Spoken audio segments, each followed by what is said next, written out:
Hello, everybody, and welcome to the first episode of the Dossier. I'm your host, Ethan Staple, and I must say it is a pleasure to have you here tonight.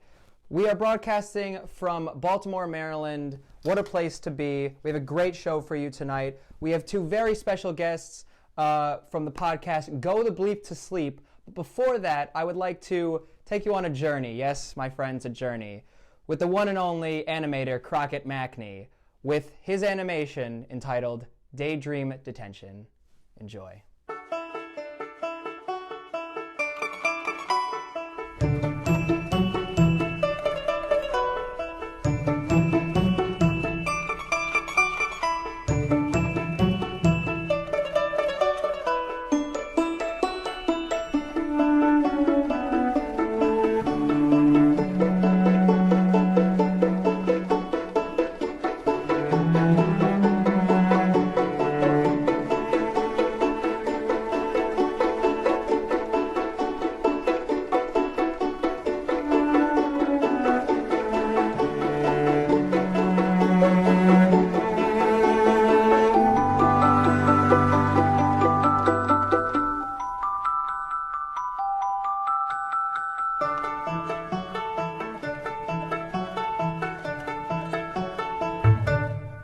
And welcome back. I hope you enjoyed that wonderful animation. Once again, thank you, Crockett Macnie, for sending that in.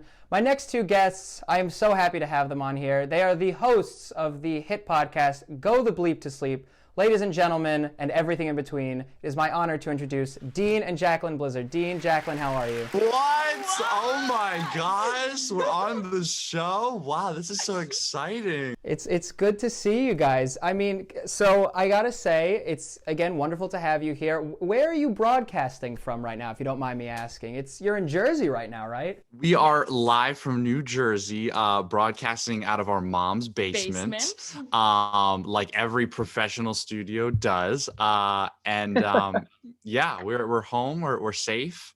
Where are you shooting? Where is the Dossier live from? So we are live currently in Baltimore, Maryland. You know, we're all students of Goucher here. So, well, not you guys, but we're close to our school, so why not? But going off of that, I mean, tell me a little bit about you guys. Tell our audience about you guys. Who is Jacqueline and Dean Blizzard? Oh yeah. So I'm Dean Blizzard, and I'm Jacqueline Blizzard, and we are the hosts of the hit late night show Go the Bleep to Sleep, live exclusively on YouTube. We just have stupid humor, and we just make weird jokes, and we talk about like in our latest episode we ate Lady Gaga Oreos. We had an exclusive interview with Lady Gaga. Not really. But we just have some good fun live on the internet. Yeah, our current demographic right now is moms between the age of 35 and 42. That's according to YouTube. So yeah, we're just hitting the mom target currently, but we are open to all friends and family. Yes. So yeah. I love it. If you could, so what exactly is Go to the Bleep to Sleep itself? Like, where did it start from? What is the creation process of that? I know it was called something else before Go the Bleep to Sleep. Yeah, so we Jacqueline and I used to just argue literally about everything, whether it's not like argue, it's like debate. It's like fun argue. And then we get mad at each other. We would get mad at each other. It's like, is an orange better than an apple? Is a hot dog a sandwich? Like literally the stupidest conversations. And we would just yell about them for hours. And finally I was like, Jacqueline, why don't we like put this on the internet? Why don't we like show people what we're arguing about? Because I'm sure I know that there are other people having these same stupid arguments. So originally we called it the Daily Dingus. We were like, it's just us being stupid, being dingus, whatever. And we had it as like a morning show, but we found that like we don't stay up. Yeah, we're not morning people. We were like really a lot less funny. So we started doing it at nighttime. Well, Jacqueline and I would practice actually for the show at like 2 a.m. At 2 a.m. We would sit on here and go live, but like privately, so nobody else could see us, and we would just practice. And we found that was much more enjoyable than our actual show that we were doing. So finally we were like, hey, why don't we do this at nighttime, right? you know, we would argue so long that eventually we're like, okay, we just got to go the F to sleep. Like, okay, it's over. And then that's sort of where the name Go the Bleep to sleep came from. Cause we were like, we're going to have all these stupid arguments, but at the end of the day, you just have to go the bleep to sleep. Okay. That's it. That is hilarious. I love that. I gotta ask, so before the Daily Dingus, any of this, you know, happened, what was both your experiences with, like, you know, media, podcast, video? Did you go into this, you know, blindly, or did you have some training background? I think Dean definitely has a lot of the technical skills when it comes to, you know, figuring out all the mics and cameras and everything. I had none of that. I kind of just came to it with, you know, we have these conversations all the time, so it's not going to be any different from if we're just sitting at the kitchen table and being crazy people. Yeah. And we also, we are the children of a comedian, Dean Blizzard. And I think just naturally, we just had like this, like, just very like quick back and forth, and like we talk all the time. Like, we never shut up. Very quick on our feet. Exactly. And if you put two people that are quick on their feet together, just some weird things happen. So and I'm also a media student at Temple University, and I was like very interested in like the podcast space and the live space. And you know, I just like talking. And yeah. And so, you know, I saw a lot of people doing podcasts that, you know, were in my life, and I was like, that's so cool. Like, they're just talking about their life. And we tried to shoot like a recorded episode one time, but I just felt like it was a lot more enjoyable when it was live, because then we could actually interact with our audience and, you know, have them, you know, sway our conversation, and we could talk to them directly. And then we try to think of it less as like a show and more of as like, oh, all of our people are getting together and we're just talking, like, hey, like, here are the Lady Gaga Oreos, and like, we want to show them to you, and like, it's a good time. I wanted to go off of that for a sec. So you're saying, you know, your mom is a comedian. With that, you know, do you think that you've learned a lot from her in the sense of how to be like an on-screen talent, like watching her like on stage do comedy? Oh, for sure. Yeah. I think, you know, a lot of people used to ask us as kids, like, hey, is your mom like really like actually funny? And like, yeah. Yeah, no, people would be like, so like, is your mom funny at like home? At home, yeah. And I was like, yeah, I mean. And I think what was always interesting was, you know, she would perform on stage, and on stage she's very calculated. She's very clean. Like she knows how to produce a joke. But, you know, a comedian in real life is someone just trying out different jokes all the time. So, you know, all the time, I feel like she was always just pitching us jokes to see if we would laugh. And it was almost as if, you know, all of her jokes are from us. About us, about our family. And so it was almost like, you know, we'd be at home, but at the same time, we were not being tested, but it was like everything you say can and will be used against you in mom's comedy set. That's true, yeah. One of my mom's like most famous sets is she talks about when I was like 5 years old and I lost one of my testicles in the bathroom. You what? Whoa. Back up 2 seconds. Yeah, I didn't lose it, but like so how the story goes is my mom said she was folding laundry one day and I was in the bathroom and all she could hear is, hey mom, I think there's a ball in here. And she's like, yeah, I think there's two. And I was like, no, I just feel one. And my mom was like, oh my God, my son lost his ball. So that's when so literally anything was like an open market. So we just had fun with it because, you know, I used to like when I was getting into comedy, I would read a lot of books about comedy. And the thing that I always loved was, you know, a normal person will have a really bad day and it just sucks. But a comedian will have a really bad day and they're like, you know, this day sucked, but look at all the content that I just, you know, I have now. So having that outlook on life, you know, instilled into us, like from the days we were born, was a ton of fun. And it was really nice. It just made everything like, you know, much more enjoyable. I mean, going off of that, I know that your mom now works, she's a co-host with you. And I know that Jacqueline, you took a break. Was there a reason you took a break? Was mom just like, I need to be, you know, with the pandemic going on, I got to be in the spot. Get out of here, daughter. It's throw you. It's like, what happened with that? So the two of us, we kind of started everything and we were kicking off. But it was very like, oh, we're going to go buy Oreos and we're going to go buy stuff and do this. And our mom has a lot of experience on the radio, and the radio is holding a conversation for as long as you possibly can. And Dean and I haven't really learned that skill set. We don't really know how to hold a conversation for a very long time. So my mom stepped in, and I kind of stepped out. I had a lot of stuff going on with school. I'm a freshman this year. College is hard. I could not. College is hard. I needed a break. So, my mom stepped in, and her and Dean have been working together, and I would sometimes sit on the side and just listen to them. And so, it's a fun experience for us, but it's also a really good learning experience for when, the world opens up, and if we're able to have a similar experience like this on a real radio show. Do you think that later down the line you would want to, let's fast forward, let's say it's Jacqueline's graduation day. What do you think will be happening with this podcast? I mean, Dean, you'll be graduated at this point from college. What do you where do you see yourself at that point when Jacqueline is graduating? Yeah, it's definitely gonna be sad.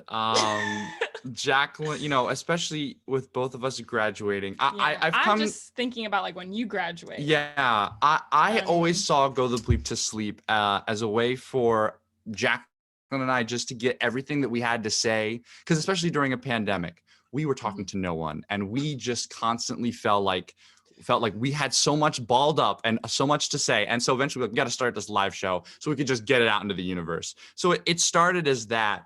And, I also was like, hey, we're in a pandemic, we're not able to go out and physically work. So this was also a fun way for us to make some money, run advertisements on our podcast.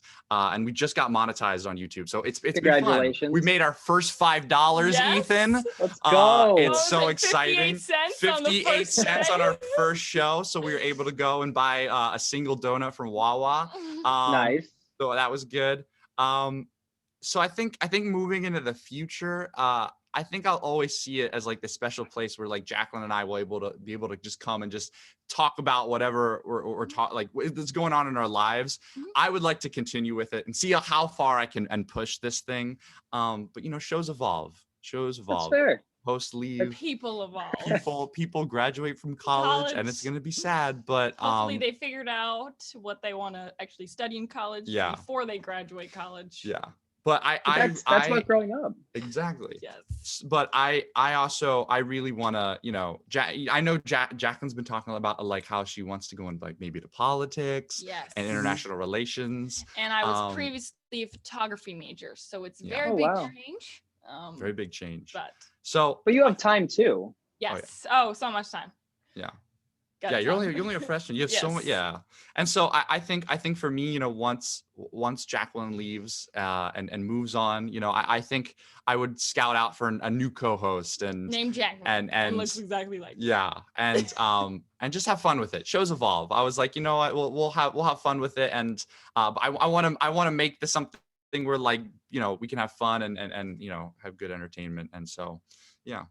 I wanted to quickly talk about your earlier episodes of Go the Bleep to Sleep when you were investing a lot of money into buying, say, Oreos and stuff. The last we spoke, you said there's a value in conversation, not spending. What exactly do you mean by that? And what would you say both that you've learned from saying that, considering, that you're probably spending a lot less on production than you did in earlier episodes? Yeah, no, like Jacqueline said, when we first started out, we really didn't know what we were doing. We were just kind of talking, and eventually, as we saw, people were starting to enjoy, our videos. We had this mentality that I think every kid, when you think of social media influencer, you think oh, well, I have to go and buy every Oreo and or I have to have new fresh content and be interesting every single time that we go live. So we were spending quite a bit of money. We were buying Oreos. Too many Oreos. We did the Buddy the Elf's breakfast pasta, so we bought all the ingredients for that, and it was becoming a show of here's what Jacqueline and Dean eat ever on the episode. And slowly I was noticing that while we were getting views, we were getting clicks, people were oh, I want to see what Jacqueline and Dean were up to. people on average weren't watching that long. They would click in, watch for a little bit, and then they were out. And I was like, that's getting people to click, that's one thing, but being able to draw out, because we go live for 40 minutes, minutes, and being able to hold a conversation and be interesting for 40 minutes 2 times a week is very difficult. So that's why we started to bring our mom onto the show, because she has a radio background. She knows what it's like to sit in a room for 3 hours, talk about nothing, and get people to call in. And that whole thing is a skill set in itself. So that's why we brought our mom on to sort of teach us that craft. And then we really started to value, like, what does it mean to have good conversation? What is it that we can start to do to, get our viewers engaged? So like every time before we go live, we write 3 questions down that we can ask the audience directly during the show, just to keep them engaged. Conversation to us has so much value. And we've noticed lately that, while we know how to get clicks, we know how to get people to like say, oh, that's a cool thumbnail, let's click on that. Our average view time is significant. Like it's crazy how much we've grown, because our average view time is much longer now. Like people are invested into the show. So it's definitely been very useful. And I think it's a craft that, not many people think to learn. Like I said, when we started doing this, it was like quick social media, and learning just how to draw it out is very, I think, a unique craft that's very important still. That's awesome. I want to also just, my producer's telling me that we kind of need to wrap this up here, but I want to leave it at this. I know on your last show where you were talking about coming on to this show, your mom was a bit upset that she wasn't joining us. What podcast are we going to be on? Oh, it's just going to be me and Jacqueline. I'm sorry. What podcast are we going to be on? It's with my friend Ethan. He's one of my friends from New Jersey 101.5. Does he need my bio or what does a headshot? Actually, what does Ian need from me? That's it's weird. Ethan. Whatever. Yeah. That's weird that I wasn't invited to be on his show. Yeah, no, it's gonna be we're a team. Yeah, no, there's no just gonna be me and Jacqueline. So I want to squash the beef with Mama Blizzard right now. I have nothing but love for your mom. Maybe we could have her on the show another time. But I just wanted to squash the beef right here, right now with your mom. No, when we were on the show, she was like, yeah, so what podcast am I going to be on? When are we shooting? And I was like, oh, well, yeah, Ethan. I felt really bad too, because I was like, I haven't even been on Go the Bleep to Sleep in like 3 weeks. Yeah. I don't feel like I should. But thank you for saying that. I'm sure she would be more than happy to come on at some point in the future. But yeah, no, all good. With that, if you want, now's the time to plug your channel. Yeah, so if you want to check us out, Go the Bleep to Sleep is live on YouTube Mondays and Fridays at 10 p.m. Eastern time. Come on over. We have some fun, have some good laughs. I don't know, just do some stuff. Eat a lot of Oreos, an uncomfortable amount of Oreos. If you want to just hit subscribe, just look up Dean Blizzard on YouTube, and you'll find us at Go the Bleep to Sleep. Yeah, I was gonna say, should we finish with the Go the Bleep to Sleep? That was beautiful. Thank you, Dean and Jacqueline. You'll also be able to find the link to their channel in the description below. Thank you guys again, and thank you, the viewer, for watching. This is Ethan Staple of the Dossier signing off. And with our musical guest now, I present to you Evan Zakovic. Thanks, Ethan. This is a little original song I wrote that should be out pretty soon. It's called Waste.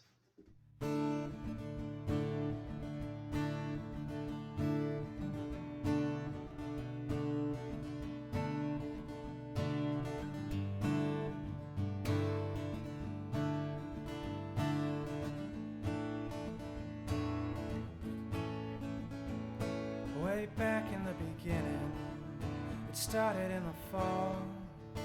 Notes taped to a frisbee, the throwing down the halls. Back then we were something new, both too scared to make a move, thinking maybe we're just rushing in too soon.